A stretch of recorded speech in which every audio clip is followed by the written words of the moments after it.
ప్రభునామనకు ఘనత కలుగును గాక. మనమందరము డిసెంబర్ నెలలోకి వచ్చాము. యేసు ప్రభు జన్మదినాన్ని ఆకర్షించేదానికి మీరందరూ సిద్ధపడుతున్నారు. దేవునికి స్తోత్రము. మీకందరికీ మా అందరి తరపున క్రిస్మస్ శుభాకాంక్షలు తెలియజేస్తున్నాము.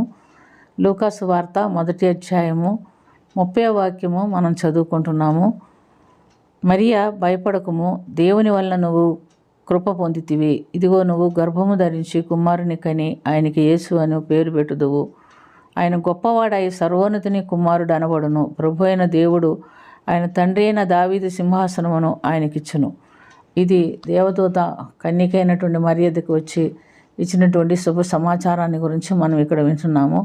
గలీలీలోని నజరేతు అనే ఊరిలోని మరియ దగ్గరికి మరి యేసుప్రభు తండ్రి అయిన దేవుడు పంపించినటువంటి దేవదూత వచ్చి యేసుప్రభు జన్మాన్ని గురించి ఆమెకి ఒక శుభ సమాచారము చెప్తున్నట్లుగా మనం ఇక్కడ చూస్తున్నాం. అయితే ఈ శుభ సమాచారము దేవదూత తెలియపరిచినప్పుడు మరి ఒక మాట అడుగుతుంది.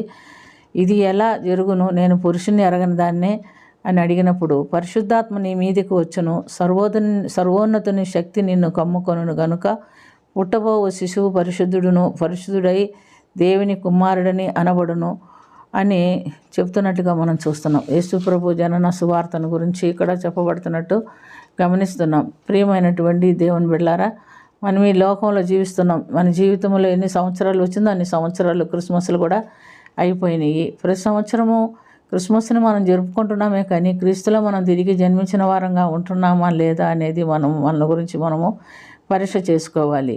మరి అదే సమయంలోనే మరి ఆ యేసు ప్రభు జన్మించిన తర్వాత లూకాసు వార్త 2వ అధ్యాయము 10వ వాక్యముల నుంచి 14 వరకు మనం చూస్తే, గొర్రెల కాపరులకు మరి దేవదూత కనబడి వారు పొలములో ఉండి రాత్రి వేళ గొర్రెలను కాయిచుండగా ప్రభుదూత వారి ఎదుకు వచ్చి నిలిచి ప్రభువుని మహింపరచు వారి చుట్టూ ప్రకాశించినందున వారు మిక్కిలి భయపడిరి. అప్పుడు ఆ దూత కూడా, భయపడకుడి, ఇదిగో మీకు ఒక గొప్ప సంతోషకరమైన వర్తమానం తెలియచేయటానికి మేము వచ్చి ఉన్నాము.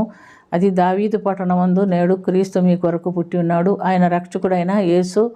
ఆయన్ని ఒక తొట్టెలో పరుండబెట్టి ఉండేదరు. మీరు వెళ్ళి ఆయన చూచి దేవుణ్ణి మహింపరచమని చెప్పి ఆ శుభవార్త చెప్పిన తర్వాత వారు వెళ్ళి యేసు ప్రభువుని చూచి మహింపరుస్తున్నట్లుగా మనం చూస్తున్నాం. ప్రియమైనటువంటి దేవులారా, మనం ప్రతి సంవత్సరం ఈ వాక్యం వినటం మాత్రం కాదు, ప్రభువుని మన హృదయంలో చేర్చుకొని ప్రభువులో కొత్తగా జన్మించిన అనుభవంలో దేవుని కొరకు ఒక సాక్షిగా జీవించడానికి ఈ సంవత్సరం అయినా తీర్మానం తీసుకొని, ప్రభువా నువ్వు నాలో కూడా నూతనంగా జన్మించి నేను నీ ప్రియ బిడ్డగా ఈ లోకంలో జీవించడానికి నాకు సహాయం చే ప్రభువా, నువ్వు నాతో ఉండు ప్రభువా అని ఈ క్రిస్మస్ దినాల్లో మనము ప్రభువుని వేడుకోవాలి.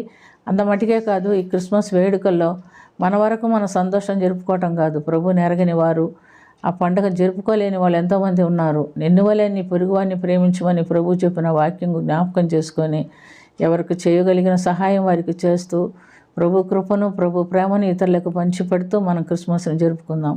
దేవుడు మనకందరికీ సహాయం చేయనుగాక.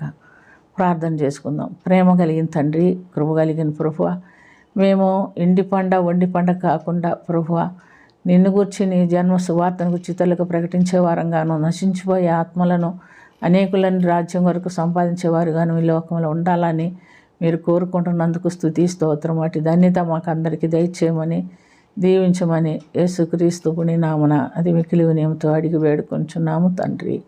ఆమేన్.